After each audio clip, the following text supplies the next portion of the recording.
Hi guys welcome back to our channel friends. ఈ video వచ్చేసి pump ఒకటి install చేయడం మీద జరుగుతుంది అనమాట. ఇది కాకినాడలో గాంధీనగర్ లాస్ట్ హాస్పిటల్ దగ్గర పంప్ అయితే ఇన్స్టాల్ చేయడం జరుగుతుంది. ఈ పంప్ మనం మెయిన్గా వచ్చేసి సంపులోకి వేయడం జరుగుతుంది అనమాట.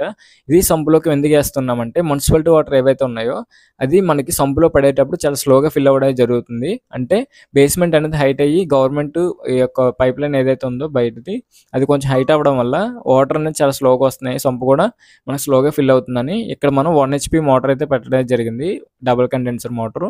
ఇది ఒక మోటార్ వచ్చేసి 1 HP motor double condenser bead motor అనమాట. ఈ యొక్క పంప్ వచ్చేసి ఇది కుమార్ పంప్ యొక్క కంపెనీ అనమాట. కుమార్ మోటార్ ఇది. అలాగే మనం చూసుకున్నట్టయితే మొత్తం పైప్ లైన్ అయితే పంపులోకి అయితే చేయడం జరుగుతుంది. అలాగే మనకి ఏదైతే పవర్ ఉన్నప్పుడు మోటార్ ఆన్ చేస్తే సంపు ఫిల్ అయ్యేలాగా, అండ్ పవర్ లేనప్పుడు కూడా మోటారు ఆన్ చేయకపోయినా సంపు ఫిల్ అయ్యేలా కూడా మనకి ప్రెజెంట్ అయితే ఈ పైప్ లైన్ చేయడం జరుగుతుంది. అలాగే మన వర్క్ నచ్చినట్టయితే మీకు ఎవరికైనా కాకినాడ మరియు రాజమండ్రి సిటీస్లో ఎలక్ట్రికల్, ప్లంబింగ్, ఏసీ, గ్రేజర్ ఎనీథింగ్ ఏ వర్క్స్ సర్వీసెస్ కావాలన్నా స్క్రీన్ మీద ఉన్న నెంబర్ కాంటాక్ట్ చేసినట్టయితే నేనే మీ ఇంటికి వచ్చి పర్సనల్గా ప్రాబ్లం అంటే చూసి వాటిని రెక్టిఫై అయితే చేయడం జరుగుతుంది. ఎలక్ట్రికల్, ప్లంబింగ్ ఏదైనా. అలాగే మీకు వీడియోస్తో లైక్ చేయండి, షేర్ చేయండి, కమెంట్ చేయండి, subscribe to our channel. Thank for watching. Have nice day.